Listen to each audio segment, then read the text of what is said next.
Welcome to J news. ఈనాటి వార్తా విశేషాలు. విజయవాడ అజిత్ సింగ్ నగర్ లోని పలు ప్రాంతాల్లోకి మళ్లీ వరద చేరింది. గురువారం కంటే శుక్రవారం మరో అడుగుకు పైగా వరద పెరిగింది. బుడమేరు ముంపు నుంచి తేరుకున్న సమయంలో మళ్లీ వరద రావడంతో ప్రజలు అవస్థలు ఎదుర్కొంటున్నారు. రామకృష్ణాపురం, రాజరాజేశ్వరిపేట ప్రాంతాల్లో వరద ప్రవాహం కొనసాగుతుంది. దీంతో రాకపోకలకు స్థానికులు ఇబ్బందులు పడుతున్నారు. వరద పెరగడంతో బంధువులు, స్నేహితులు ఇళ్లకు వెళ్తున్నారు. మరోవైపు ప్రభుత్వ సహాయ కార్యక్రమాలు కొనసాగుతున్నాయి. ట్రాక్టర్లు, ఇతర వాహనాల ద్వారా ఆహార పొట్లాలు, వాటర్ బాటిళ్లను అందిస్తున్నారు. అంటూ వ్యాధులు ప్రబలకుండా విజయవాడ నగరపాలక సంస్థతో పాటు ఇతర ప్రాంతాల నుంచి వచ్చిన సిబ్బంది పారిశుద్ధ్య కార్యక్రమాలను వేగవంతం చేశారు. వైద్య, ఆయుష్ విభాగం మందులు పంపిణీ చేస్తుంది. వ్యవసాయ మార్కెటింగ్ శాఖ ఆధ్వర్యంలో సంచార రైతు బజార్లను ఏర్పాటు చేసి వరద బాధితులకు తక్కువ ధరకే కూరగాయలు అందజేస్తున్నారు. గత 5 రోజులుగా సుమారు 10 లక్షల మంది వరద బాధితులకు ఆహారం అందించామని అక్షయ్ పాత్ర, విజయవాడ గుంటూరు ప్రెసిడెంట్ వంశీదాస ప్రభు చెప్పారు. దీవిస్ ల్యాబ్ ప్రభుత్వ సహకారంతో రికార్డు స్థాయిలో బాధితులకు ఆహారాన్ని అందించామన్నారు. ప్రభుత్వం ఎప్పుడు ఎంత అడిగినా అందించేందుకు తాము సిద్ధంగా ఉన్నామని వంశీదాస చెప్పారు. తాము ఎంత ఆహారం వండినా దానిని బాధితుల వద్దకు చేర్చడం గొప్ప విషయమన్నారు. అక్షయ పాత్ర చరిత్రలో 10 లక్షల మందికి ఆహారం అందించడం రికార్డు అని పేర్కొన్నారు. ప్రభుత్వం ఎన్ని రోజులు చేయమంటే అన్ని రోజులు చేసేందుకు సిద్ధంగా ఉన్నామన్నారు. గత 5 రోజులుగా ముఖ్యమంత్రి వర్యులు నారా చంద్రబాబు నాయుడు గారి యొక్క పిలుపు మేరకు మన Hare Krishna movement charitable foundation Andhra Pradesh వారు ఆల్రెడీ అన్నా క్యాంటీన్స్ ని ఆల్ ఓవర్ స్టేట్ 100 క్యాంటీన్లు నిర్వహిస్తున్నారు. చక్కగా నిర్వహించడం వల్ల వరదలో చిక్కుకున్న వారి కోసంగా ఫుడ్ సప్లై చేయడం కోసంగా వారు మమ్మల్ని రిక్వెస్ట్ చేయడం జరిగింది. ఇమీడియట్ గా యాక్సెప్ట్ చేసి ఫుడ్ ని సప్లై చేయడం స్టార్ట్ చేసామన్నమాట. ఫస్ట్ రోజు ఆల్మోస్ట్ 1 లక్ష మందికి చేయమని రిక్వెస్ట్ వచ్చింది. 60,000 మందికి చేయగలిగాము. దివీస్ లాబొరేటరీస్ ఎండి గారు డాక్టర్ మురళీకృష్ణ గారు మాకు ఫోన్ చేసి మీకు ఎంత సపోర్ట్ కావాలంటే అంత సపోర్ట్ చేస్తాము, ఆ వరద బాధితుల్లో ఫుడ్ ఫీడింగ్ వరకు మీరు జాగ్రత్తగా చేయండి అని చెప్పేసి చెప్పడము, అది ఎంతో మాకు మనోధైర్యాన్ని ఇవ్వటము. అంటే గురువారం సాయంత్రం వరకు మేము ఆల్మోస్ట్ ఒక 10 లక్షల ప్యాకెట్లని వరదలో చిక్కుకున్న వారికి పంపిణీ చేయడం జరిగిందన్నమాట. విజయవాడ పరిసరాల్లోని వరద ముంపు ప్రాంతాల్లో AP CM Chandrababu aerial survey చేపట్టారు. బుడమేరు డ్రైన్, కొల్లేరు ప్రాంతాలను ఆయన పరిశీలించారు. బుడమేరు ప్రవాహాలు, ముంపు, గండ్లు పడిన ప్రాంతాల పరిశీలన చేపట్టారు. ప్రకాశం బ్యారేజీ దిగువన కృష్ణానది ప్రవాహాన్ని సీఎం పరిశీలించారు.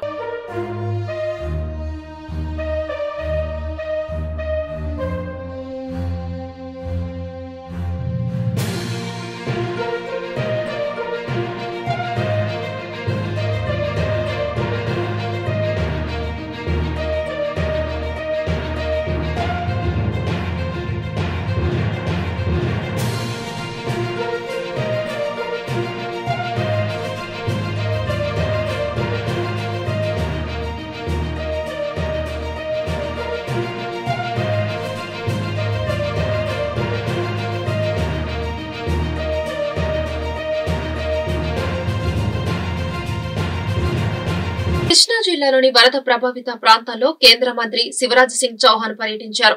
కేసరపల్లిలో దెబ్బతిన్న వరి పంటను పరిశీలించారు. ఆయన వెంట కేంద్ర మంత్రి పెమ్మసాని చంద్రశేఖర్, రాష్ట మంత్రులు కొల్లు రవీంద్ర, అచ్చెన్నాయుడు, ఎమ్మెల్యేలు ఎర్లగడ్డ వెంకట్రావు, బీజేపీ రాష్ట అధ్యక్షురాలు పురంధేశ్వరి తదితరులు ఉన్నారు. కేంద్రం అన్ని విధాలా ఆదుకుంటుందని రైతులకు ఆయన భరోసా ఇచ్చారు.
अभूतपूर्व संकट की स्थिति है।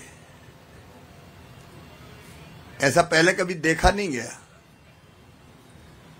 एक साथ 400 मिलीमीटर बारिश और उसके कारण जल प्रलय की स्थिति उत्पन्न हुई। बुढ़मेरू में कई ब्रीच हो जाने के कारण और अनपेक्षित पानी आने के कारण विजयवाड़ा में पानी भरा हुआ है। अभूतपूर्व संकट की स्थिति है। लेकिन मैं आंध्र प्रदेश के मुख्यमंत्री और देश के सम्मानीय नेता श्रीमान चंद्रबाबू नायडू गारू जी को इस बात के लिए धन्यवाद दूंगा कि वो और उनकी पूरी टीम 24/7 यहीं उनका सेक्रेटरिएट बना लिया कलेक्ट्रेट को और 24 घंटे काम कर रहे हैं। जब से ये संकट की स्थिति पैदा हुई, प्रदेश की सरकार ने सीएम साहब के नेतृत्व में दिन और रात काम किया और केंद्र ने भरपूर सहयोग किया। एनडीआरएफ की टीमें यहां काम कर रही है लगातार। एयरफोर्स के, नौसेना के हेलीकॉप्टर्स जितने मांगे गए, केंद्र सरकार ने, प्रधानमंत्री जी ने, होम मिनिस्टर साहब ने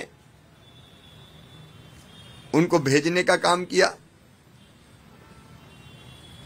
और दिन और रात राज्य सरकार के साथ मिलकर संकट की स्थिति से जनता को निकालने का प्रयास किया। और इसलिए इतने भयानक जल प्रलय के बाद भी ह्यूमन लॉस, मानव जीवन का नुकसान बहुत न्यूनतम हुआ है। अगर सरकार इतनी दक्षता से काम नहीं करती तो यह स्थिति बहुत भयावह हो जाती। अब तत्काल जो सवाल सामने है, రాష్ట్ర ప్రజలు వరదల్లో అల్లాడిపోతుంటే సీఎం చంద్రబాబు బాధ్యత లేకుండా ప్రవర్తిస్తున్నారని వైఎస్ఆర్సీపీ మాజీ ఎమ్మెల్యే టీజీఆర్ సుధాకర్ బాబు అన్నారు. వరదల్లో ప్రజల మరణాలకు చంద్రబాబే కారణమంటూ ఘాటు వ్యాఖ్యలు చేశారు. రాష్ట్ర ప్రజలకు చంద్రబాబు క్షమాపణ చెప్పాలని డిమాండ్ చేశారు. కాగా టీజీఆర్ సుధాకర్ బాబు శుక్రవారం మీడియాతో మాట్లాడుతూ చంద్రబాబుకు కొంచెం కూడా బాధ్యత లేదు. కేంద్ర మంత్రి శివరాజ్ సింగ్ చౌహాన్, చంద్రబాబు ఒకరిని ఒకరు మెచ్చుకుంటూ కాలం గడిపారు. ఆగస్టు 28వ తేదీని జాతీయ విపత్తు నిర్వహణ సంస్థ హెచ్చరించినా చంద్రబాబు పట్టించుకోలేదు. వెలగలేరు వద్ద గేట్లు ఎత్తాలని అధికారులు చెప్పిన ప్రభుత్వం ఎందుకు పట్టించుకోలేదు? సమయంలో వైఎస్ఆర్సీపీ ఎంపీలను కొనుగోలు చేయడం, ముంబై నటి వ్యవహారాల మీదని చంద్రబాబు దృష్టి పెట్టారని విమర్శించారు. భారత విపత్తుల సంస్థ 31వ తారీఖు కల్లా ఈ విధంగా అది వాయుగుండంగా మారి భారీ వర్షాలు, వరదలు వచ్చే ప్రమాదం ఉందని హెచ్చరించిన మాట వాస్తవమా కాదా? అదే 28వ తారీఖు నాడు మన రాష్ట్రంలో ఓ క్యాబినెట్ మీటింగ్ జరిగింది. క్యాబినెట్ మీటింగ్లో రివర్స్ టెండరింగ్ని ఎలా రద్దు చేయాలో నిర్ణయం మీద ప్రెస్ కాన్ఫరెన్స్లు జరిగినాయి. చంద్రబాబు నాయుడు గారు కార్మిక శాఖ మీద రివ్యూ చేశారు. కానీ జాతీయ విపత్తుల సంస్థ ఇచ్చిన ముందస్తు హెచ్చరికల మీద గౌరవ ముఖ్యమంత్రి చంద్రబాబు నాయుడు గారు ఎందుకు రివ్యూ చేయలేదని ప్రశ్నిస్తున్నాం. అప్పటికే శ్రీశైలం, నాగార్జున సాగర్ 2 డ్యాములు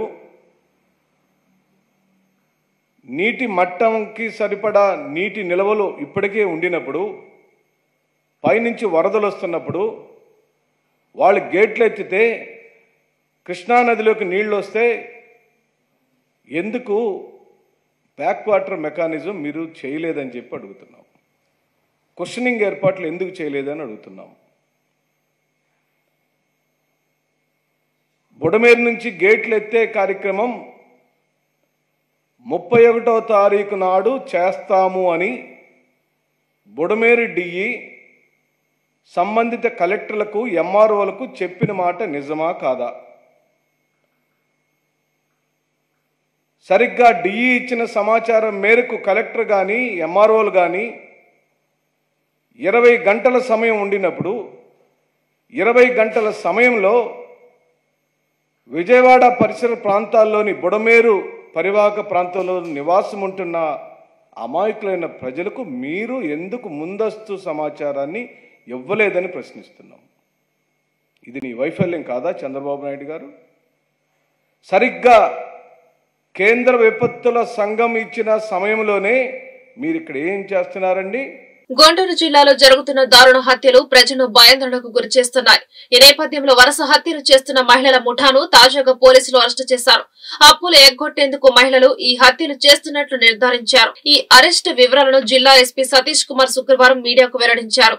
కూల్ డ్రింక్ లో సైనైడ్ కలిపి చంపుతున్న మహిళల ముఠాను అరెస్టు చేయడం జరిగిందని తెలిపారు. ముఠాలో మాజీ వాలంటీర్ వెంకటేశ్వరి కీలక పాత్ర పోషించారని చెప్పారు. ఈ ముగ్గురు మహిళలు ఇప్పటి వరకు 4గురిని హత్య చేశారని పేర్కొన్నారు. మరో 3గురిపై హత్య యత్నం చేశారని అన్నారు. మనకి అవుట్స్కట్స్ లో అప్పుడు ఈ కేసుని మనం రిజిస్టర్ చేసి కేసుని మనం ముందుకు తీసుకుని వెళ్ళాము. తర్వాత ఏ క్లూస్ లేదు ఈ కేసులో. బాడీ కూడా ఆల్మోస్ట్ 5 days 6 days అయిపోయింది. కంప్లీట్లీ ప్యూట్రిఫైడ్ అంటారు, కంప్లీట్లీ ప్యూట్రిఫైడ్ అయిపోయింది బాడీ. సో అక్కడ నుంచి మనం ఇన్వెస్టిగేషన్ని స్టార్ట్ చేసాము. ఇన్వెస్టిగేషన్ని స్టార్ట్ చేసిన తర్వాత ఆ రోజు ఆ ప్లేస్కి ఒక ఆటో వచ్చింది. ఆటోతో పాటు ఒక స్కూటీ వచ్చింది.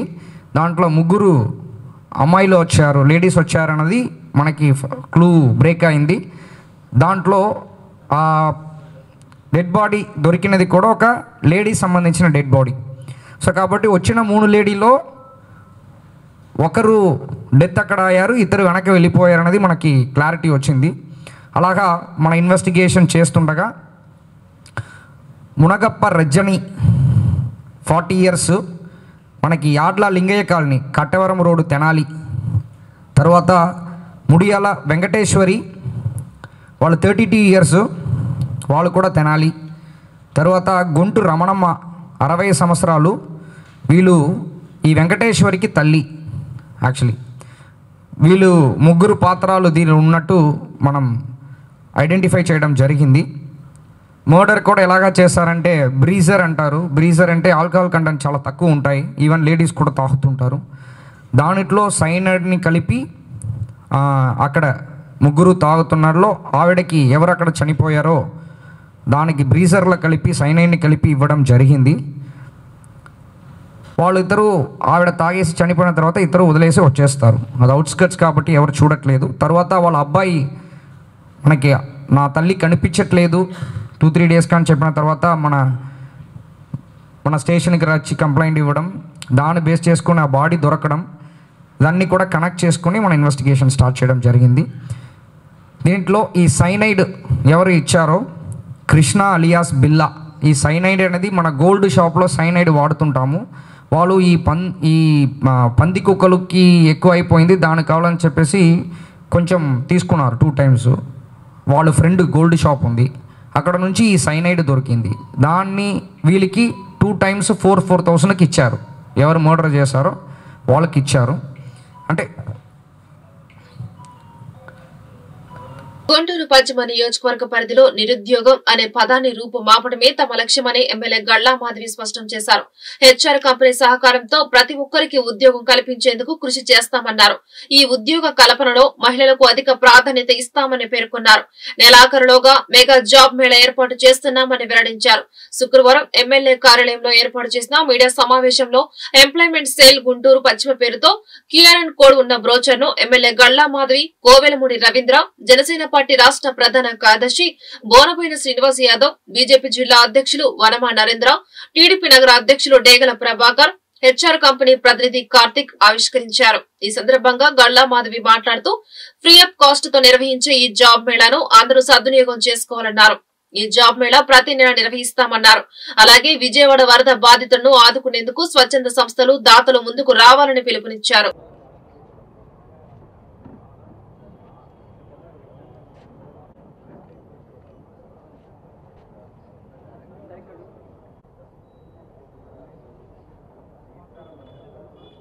జాబ్ మేళాని గుంటూరు పశ్చిమ నియోజకవర్గంలో ఏర్పాటు చేస్తూ ఉన్నాము. దానికోసమని ఈరోజు ఒక చిన్న ఫ్లయర్ని పెద్దలందరితో, డివిజన్ అధ్యక్షులందరితో కలిసి ఓపెన్ చేసుకోవడం జరిగింది. దీని యొక్క ముఖ్య ఉద్దేశం మన గుంటూరు పశ్చిమ నియోజకవర్గంలో అన్ఎంప్లాయ్మెంట్ని రూపుమాపడమే. చంద్రబాబు నాయుడు గారి ఆకాంక్ష పూర్ టు రిచ్, అంటే ఉద్యోగ కల్పన మాత్రమే ఒక పేదవాడిని రిచ్గా ధనికుడిగా చేసే ఒక మార్గము, ప్రత్యామ్నాయము. కాబట్టి ఆ దిశగా ఈరోజు మన గుంటూరు పశ్చిమ నియోజకవర్గంలో నిరుద్యోగులందరికీ కూడా ఉద్యోగ కల్పనలో భాగంగా ఈ యొక్క మహత్తర కార్యక్రమాన్ని HR&Co కంపెనీతో ఈరోజు మేము అనుసంధానమయ్యి అన్ఎంప్లాయ్మెంట్ని ఎలా అడ్రస్ చేయాలో ఆలోచిస్తే వారికి ఇదివరకే ఉన్న కంపెనీలతో టైఅప్ ఉన్న పరిస్థితుల్లో మన యువతని కానివ్వండి లేదా ఇతరత్ర ఎవరైనా ఎలాంటి జాబ్ అయినా వారి రిక్వైర్మెంట్ని బట్టి, వాళ్ళ క్వాలిఫికేషన్ బట్టి, వాళ్ళు కోరుకుంటున్న జీతభత్యాలను బట్టి ఈరోజు వాళ్ళని ఆయా కంపెనీల్లో కానివ్వండి, ఆయా సంస్థల్లో కానివ్వండి అకామిడేట్ చేస్తాము అని చెప్పడం జరిగింది. కాబట్టి దానికోసమని ఈ నెలాఖరులో ఒక భారీ జాబ్ మేళాని ఏర్పాటు చేయబోతున్నాము. దానికోసంగానే ఈరోజు ఫ్లయర్ని ఓపెన్ చేసుకున్నాము. అయితే నేను ప్రత్యేకించి ఉమెన్ ఎంపవర్మెంట్ మీద కాన్సన్ట్రేట్ చేస్తూ ఒక మహిళా ఎమ్మెల్యేగా నా పశ్చిమ నియోజకవర్గ మహిళలందరూ కూడా సాధికారత దిశగా ఉండాలి అనే ఒక ఆకాంక్షతో వారందరూ కూడా ఆధారపడే, అంటే ఫైనాన్షియల్గా ఆధారపడే పరిస్థితుల్లో ఉండకూడదు అని చెప్పి వారిని అడిగినప్పుడు ఖచ్చితంగా ఉమెన్ని ఎక్కడైతే మనం మంచి అనుకూలమైన పరిస్థితుల్లో వాళ్ళకి ఉద్యోగ కల్పన ఇవ్వచ్చు అనే ఒక ఆలోచనతో ఈరోజు మేము వారిని అడిగినప్పుడు వారు ఖచ్చితంగా సమకూరుస్తాము అని చెప్పి మాకు హామీ ఇవ్వడం జరిగింది. కాబట్టి ప్రతి ఒక్కరూ కూడా గుంటూరు పశ్చిమ నియోజకవర్గ ప్రజానీకం ప్రతి ఒక్కరూ ఈ అవకాశాన్ని సద్వినియోగం చేసుకోవాలి. ఇందుకు కాను ఎలాంటి రిజిస్ట్రేషన్ ఫీజు కానివ్వండి, లేదంటే ఉద్యోగం వచ్చిన తర్వాత వారి దగ్గర నుంచి ఏదైనా కలెక్ట్ చేయడం కానివ్వండి జరగదు. కాబట్టి ఇది ఫ్రీ ఆఫ్ కాస్ట్. కేవలం దీనికి నిర్వహించే ఖర్చులన్నీ కూడా నా సొంత ఖర్చులతో నేను దీన్ని నిర్వహించబోతున్నాను. కాబట్టి మీరందరూ దీన్ని సద్వినియోగపరచుకోవాలి అని కోరుకుంటూ ఉన్నాను. ఇది నిరంతర ప్రక్రియ. ఈ యొక్క ఫస్ట్ టర్మ్ అంటే ఈ నెలలో నిర్వహించే జాబ్ మేళాలో ఎవరికైనా జాబ్లు రాని పరిస్థితుల్లో అది మళ్ళీ కంటిన్యూ అయ్యి నెక్స్ట్ మంత్కి వెళ్తూ ఉంది. ఇది నిరంతర ప్రక్రియ. ఇక్కడ మన గుంటూరు పశ్చిమ నియోజకవర్గంలో ప్రతి ఒక్కరికి జాబు వచ్చేదాకా, వారు కోరుకునేది వచ్చేదాకా కూడా మా ప్రయత్నం ఉంటుంది. అయితే పైలట్ ప్రాజెక్ట్ కింద ఫస్ట్ మంత్ దీన్ని ఎంత సక్సెస్ అవుతుందో చూసే ఒక ఆలోచన దిశగా వారికి ఈ మంత్ మాత్రం ఏర్పాటు చేయమని చెప్పి కోరడం జరిగింది. కాబట్టి ఖచ్చితంగా ఈ మంత్ మేము నిర్వర్తిస్తాము. జిల్లాలో అధిక వర్షాలు, వరదల వల్ల నష్టపోయిన వారికి రాష్ట్ర ప్రభుత్వం వెంటనే నష్టపరిహారం ఇవ్వాలని సిపిఎం జిల్లా కార్యదర్శి పాసెం రామారావు డిమాండ్ చేశారు. ఉద్యానవన పంటలకు ఎకరంకు ₹1,00,000, వరి పంటకు ఎకరానికి 30,000 నష్టపరిహారం ఇవ్వాలన్నారు. పనులు లేక ఇబ్బందులు పడుతున్న పేదలను రాష్ట్ర ప్రభుత్వం ఆదుకోవాలన్నారు. రాణిపేటలోని సిపిఎం జిల్లా కార్యాలయంలో ఏర్పాటు చేసిన మీడియా సమావేశంలో రామారావు మాట్లాడారు. కృష్ణానది పరివాహక ప్రాంతాల్లో పంట పొలాలన్నీ నీట మునిగాయని ఆందోళన వ్యక్తం చేశారు. అధిక వర్షాల వల్ల ధ్వంసమైన రోడ్లకు మరమ్మతులు చేయాలని విజ్ఞప్తి చేశారు. సీజనల్ వ్యాధులు ప్రబలకుండా అన్ని రకాల చర్యలు తీసుకోవాలన్నారు. రైతులకు పెట్టుబడి సాయం అందించాలన్నారు. ఈ సమావేశంలో సిపిఎం జిల్లా కార్యదర్శి వర్గ సభ్యులు వై నేతాజీ, ఈమని అప్పారావు, నళినీకాంత్, బైరరాణి శ్రీనివాసరావు తదితరులు పాల్గొన్నారు. వర్షాలు విపరీతంగా కురుస్తున్నాయి, వరదలు వచ్చినాయి. కనీవిని ఇరిగిన రీతిలో ఇటీవల కాలంలో వరదలు రావడం వల్ల మన జిల్లాలో లోతట్టు ప్రాంతాలన్నీ జలమయమైపోయి అన్ని పట్టణాల్లోనూ పేదలు నివసించే కాలనీలన్నీ మునిగిపోయాయి. ఈ వరదలు రావడం వల్ల తాడేపల్లి పక్కనే ఉన్నటువంటి సుందరయ్య నగర్లో 3,000 ఇళ్ళు, కరకట్టకు లోన ఉన్నటువంటి ఇళ్ళని మునిగిపోయినటువంటి పరిస్థితి ఉంది. అదే కాదు, తాడేపల్లి రూరల్ మండలం, దుగ్గిరాల మండలం, తుళ్ళూరు మండలం, మంగళగిరి రూరల్ మండలంలో ఇవన్నీ కృష్ణానది పరివాహక ప్రాంతంలో లంక భూములన్నీ మునిగిపోయాయి. అదొక్కటే కాదు, అరటి, పసుపు, కంద, నిమ్మ, అదేవిధంగా ఆకుకూరలు, కూరగాయలు, ఈ తోటలన్నీ మునిగిపోయింది. పసుపుకి అయితే ఇప్పటికి ₹1,40,000 ఖర్చు పెట్టారు. ₹60,000 కౌలు, 2 లక్షలు ఖర్చు పెట్టారు. కాబట్టి కమర్షియల్ క్రాప్స్కి ₹1,00,000 నష్టపరిహారం ఇవ్వాలని, వరికి ₹30,000 నష్టపరిహారం ఇవ్వాలని చెప్పేసి కోరుతున్నాం. మన జిల్లాలో 1,00,000 ఎకరాల్లో పంట దెబ్బతింది. కాబట్టి ఏదో పైపోయిన చూడకుండా ఎన్యూమరేషన్ కూడా పైపోయిన చేయకుండా అధికారులు స్పందించి వెంటనే ఎన్యూమరేషన్ చేసి నష్టపరిహారం ఇవ్వాలనేటువంటి ముఖ్యమైనటువంటి డిమాండ్.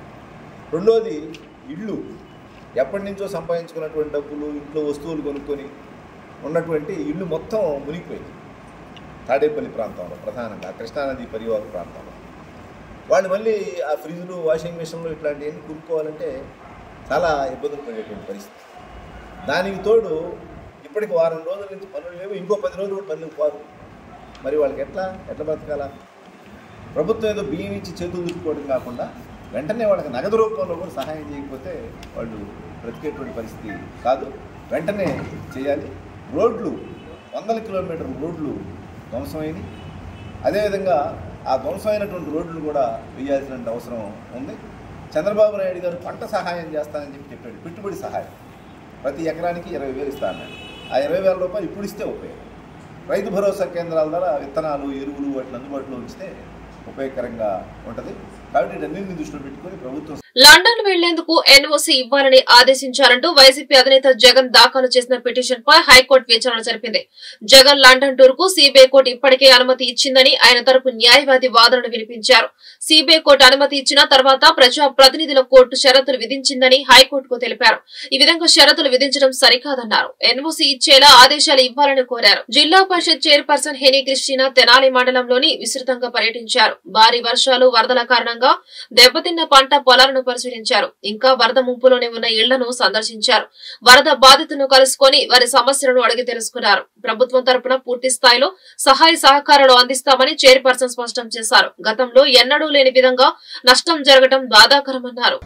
ఆఫ్పేట మరి తెనాలి ఏరియాలో ఉన్నటువంటి ఈ ప్రాంతం చూడండి, మొత్తం ఇల్లు మొత్తం జలమయమైపోయినాయి. ఇళ్లలో కూడా నీళ్లు వచ్చేసి ప్రజలు కనీసం బయటకు వచ్చేటువంటి పరిస్థితి కూడా లేవు. వారి ఉన్నటువంటి వస్తువులన్నీ కూడా మరి పాడైపోయి, మరి ఫ్రిడ్జ్లు కానివ్వండి, టీవీలు కానివ్వండి, వాళ్ళకున్న వస్తువులన్నీ కూడా ఈ నీటి ద్వారా బయటికి కొట్టుకొని వెళ్ళిపోయినాయి. చాలా మరి వారు నడవడానికి కూడా నడిచేటువంటి పరిస్థితి కూడా లేకుండా ఉంది. ఈరోజు మరి వారికి తప్పకుండా మరి ప్రభుత్వం నుండి సహాయ సహకారాలు అందించాలని నేను మరి ప్రభుత్వాన్ని నేను కోరుకుంటున్నాను. మా వంతుగా నేను తప్పకుండా మరి సీఎం గారి దృష్టికి తీసుకొని వెళ్లి వారికి కావలసినటువంటి సహాయాన్ని అందేలాగా చూస్తానని మరి ఇక్కడ ఉన్నటువంటి ప్రజలకు నేను మనం చేస్తా ఉన్నాను. ఈ వార్తలు ఇంతటితో సమాప్తం. నమస్కారం.